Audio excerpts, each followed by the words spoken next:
നിങ്ങളുടെ ഇഷ്ട പരമ്പരകൾ എക്സ്ക്ലൂസീവായി സൺ നെക്സ്റ്റ് ആപ്പിലൂടെ തികച്ചും ഫ്രീ ആയി. ഇപ്പോഴേ ആപ്പ് ഡൗൺലോഡ് ചെയ്യൂ. മനുഷ്യരല്ലേ സുശീലേ, ഭാവവും ഭാവിയൊക്കെ മാറി മറിയും. അതിനൊക്കെ ഒത്തങ്ങ് പോവുക അല്ലേ വിനയ? അല്ല, ഭാവിയെക്കുറിച്ച് മാഷ് പറഞ്ഞ എനിക്ക് മനസ്സിലായി. കല്യാശ്ശേരി തറവാട് കിട്ടിയതോടെ മാഷിന്റെ സമയം തെളിഞ്ഞു എന്നല്ലേ?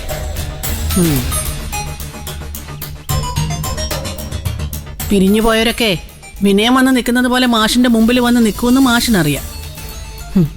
എന്റെ മോനും ആ കൂട്ടത്തിൽ പെടും.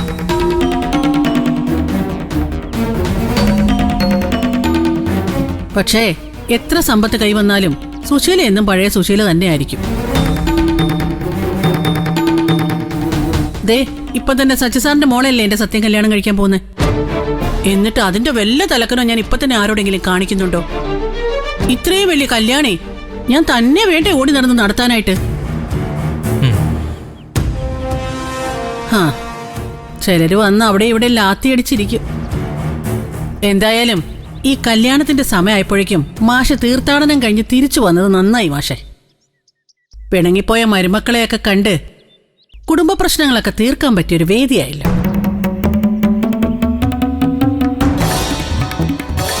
എന്നാ പിന്നെ നിങ്ങളുടെ പ്രശ്നങ്ങളൊക്കെ പറഞ്ഞു തീർക്കും മാഷെ. വേണ്ടപ്പെട്ടവരൊക്കെ വന്നോണ്ടിരിക്കുക. ഞാൻ അങ്ങോട്ട് ചെല്ലട്ടെ. പെട്ടെന്ന് ചെല്ലു സുശീലേ. ഓ, നിന്റെ അമ്മയും അമ്മാവനൊന്നും വരില്ലേ വിനയ? അവര് നാളെ വരുവാ ആന്റി. ആണോ? അപ്പൊ നീ ചീരുവിന്റെ മക്കളെ ഇവിടെ നിന്ന് അങ്ങോട്ട് കൂട്ടിക്കൊണ്ടു പോവോ അതോ?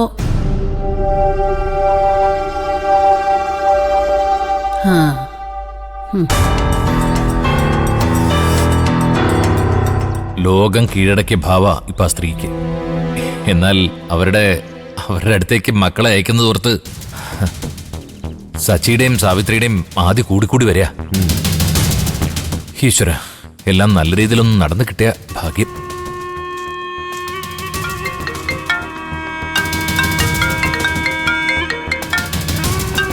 ഫോണെടുക്ക്. ആരെന്ന് വെച്ചാൽ സംസാരിക്കും വിനയ. ഞാനൊന്ന് അങ്ങോട്ട് ചെല്ലട്ടെ. ശരി ശരി.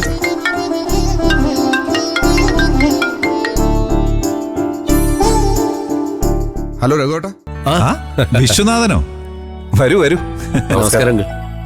എന്തായാലും നിങ്ങൾ വന്നതിൽ ഞങ്ങൾക്ക് വലിയ സന്തോഷമുണ്ട്. ശാരദ സുഖല്ലേ? സുഖായിട്ടിരിക്കുന്നു.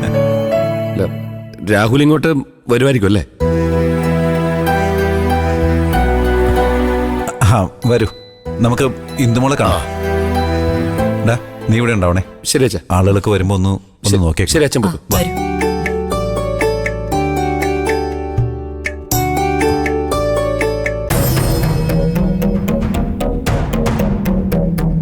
ഇവരുടെ മകനല്ലേ ഇന്ദുവിനെ കല്യാണം കഴിക്കുന്നത്? അതെ. വാ കുഞ്ഞമ്മേ, നിങ്ങൾ വാ.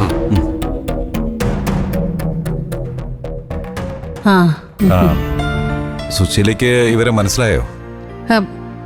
എവിടെയോ കണ്ട ഓർമ്മയുണ്ട്. പക്ഷേ സുധന്റെ കൂടെ 2 തവണ നിങ്ങൾ ഞങ്ങളുടെ വീട്ടിൽ വന്നിട്ടുണ്ട്. ഇപ്പൊ മനസ്സിലായി. ഡോക്ടറുടെ അച്ഛനും അമ്മയല്ലേ? അല്ല, മോന് വേറെ കല്യാണം വല്ലതും ആയോ? ഇല്ല, അവനിനി കല്യാണം കഴിക്കുന്നില്ലെന്ന് തീരുമാനിച്ചു. അയ്യോ, അത് വലിയ കഷ്ടായിപ്പോയല്ലോ. പറഞ്ഞിട്ട് കാര്യമൊന്നുമില്ല. കല്യാണം എന്നൊക്കെ പറഞ്ഞ ഒരു യോഗമാ. അല്ല, ഡോക്ടർക്ക് ജാതകത്തിലൊന്നും വിശ്വാസം ഉണ്ടാവില്ലായിരിക്കും അല്ലേ? നല്ലൊരു ജ്യോത്സ്യരെ കാണുന്നതേ നല്ലതാ സാറേ. ഇന്ദുവിന്റെ സത്യന്റെ ജാതകങ്ങൾ തമ്മിലേ 10ൽ 10 പൊരുത്തം ഒത്തു വന്നതുകൊണ്ടാ ഞങ്ങളീ കല്യാണം നടത്താന്ന് വെച്ചത് തന്നെ. അല്ലേ സച്ചി സാറേ? ശരി, എല്ലാം ഭംഗിയായിട്ട് നടക്കട്ടെ. ഇന്ദുമോളുടെ കല്യാണം കാണാൻ ഞങ്ങളും ഉണ്ടാവും. വാ.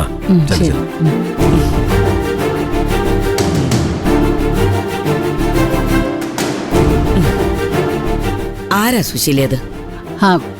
അതെ, ഇന്ദുവിനെ ആദ്യം കല്യാണം കഴിക്കാൻ തീരുമാനിച്ചൊരു ഡോക്ടർ പയ്യനില്ലേ, അവന്റെ അച്ഛനും അമ്മയാ. ആണോ? ഉറപ്പിച്ച കല്യാണത്തിൽ നിന്ന് ഒഴിഞ്ഞവരെയൊക്കെ എന്തിനും സച്ചി സാർ ഈ കല്യാണത്തിന് ക്ഷണിച്ചേ? അതാ എനിക്ക് മനസ്സിലാവാത്ത. നമ്മള് ശരിക്കും ഒന്ന് കരുതിയിരിക്കണം കുഞ്ഞമ്മേ. നീയൊരു വാക്ക് പറ സുശീലേ. ഇപ്പൊ തന്നെ പോയി 4 വർത്താനം പറഞ്ഞ് ഞാൻ അവരെ നാണം കെടുത്തി ഒഴിവാക്കി തരാം. വാക്കിന് വിലയില്ലാതെ ഒരു പെങ്കൊച്ചിന്റെ കല്യാണത്തിൽ നിന്ന് മാറിയിട്ട് ഇപ്പൊ സദ്യ ഉണ്ണാൻ വന്നേക്കുക. അങ്ങനെയൊന്നും പറഞ്ഞേക്കല്ലേ. ആ ചെറുക്കന്റെ ഇന്ദുവിന്റെ കല്യാണം മുടക്കിയത് ഞാനാ കുഞ്ഞമ്മേ. അമ്പടി കേമി. അതുകൊണ്ടല്ലേ കുഞ്ഞമ്മേ സച്ചി സാറിന്റെ മോളെ സത്യന് കിട്ടിയത്. അല്ല പിന്നെ ഇന്ദുവിന്റെ കല്യാണം ഈ മാസം നടന്നില്ലെങ്കിലേ അവക്ക് പിന്നെ കല്യാണയോഗം ഇല്ലെന്നാണ് ജാതകത്തില്. ആണല്ലേ? ഞാൻ ഓർത്തു, നിന്നെ പണ്ടേ അറിയാവുന്ന സച്ചി സാറ് എന്ത് ധൈര്യത്തിലാ സ്വന്തം മകളെ നിന്റെ മരുമകളാക്കാൻ തീരുമാനിച്ചെന്ന്. അതെന്ത് വർത്താനാ കുഞ്ഞമ്മേ? ഞാൻ അത്രയ്ക്ക് മോശക്കാരിയാണോ? ഏയ്, നീ മോശക്കാരിയാന്ന് ഞാൻ പറയില്ല. നീ സൂത്രക്കാരിയാ. സൂത്രപ്പണി കണ്ടുപിടിച്ചവള്. വാ കുഞ്ഞമ്മേ.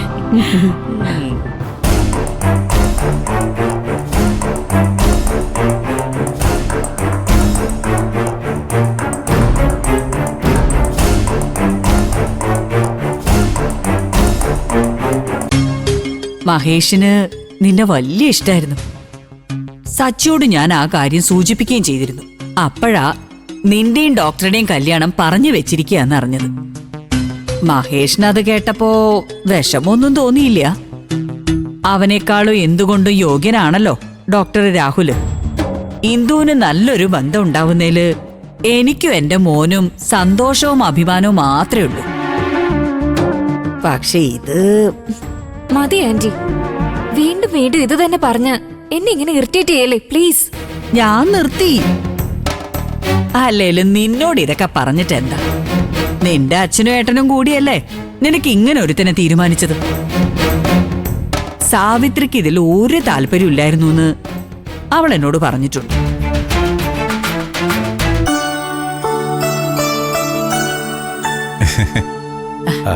അല്ല, ആരൊക്കെയത്? രാഹുലിന്റെ അച്ഛനും അമ്മയല്ലേ? അപ്പോ മന്ദായനിക്ക് ഇവര് ഓർമ്മയുണ്ടല്ലേ? ഒരു തവണയോ മറ്റോ അല്ലേ നിങ്ങൾ തമ്മിൽ കണ്ടിട്ടുള്ളൂ? പ്രധാന വ്യക്തികളെ ഒരു തവണ കണ്ടാ പോരെ സച്ചി. ഞാൻ ഇപ്പൊ ഇവരുടെ കാര്യം മോളോട് പറഞ്ഞ് നാക്കെടുത്തതേ ഉള്ളൂ. മോക്ക് ഞങ്ങളോട് ദേഷ്യമാണോ? അയ്യോ അങ്കിളെ, എനിക്ക് എന്തിനാ അങ്കിളിനോട് ദേഷ്യം? ഞങ്ങള് വന്നപ്പോ മോളുടെ മുഖത്തൊരു സന്തോഷം കണ്ടില്ല. അതുകൊണ്ടാ അങ്കിൾ അങ്ങനെ ചോദിച്ച്. അവൾക്ക് എങ്ങനെ സന്തോഷിക്കാൻ പറ്റും ശാരദേ? തുടക്കത്തിലെ കല്ലുകടി തുടങ്ങിയില്ലേ? അല്ല, നിങ്ങൾ ഈ ചടങ്ങിൽ പങ്കെടുക്കാൻ വരുമെന്ന് മോള് തീരെ പ്രതീക്ഷിച്ച് കാണില്ല വിശ്വനാഥ. അവക്ക് അതിന്റെ ഒരു ചമ്മല.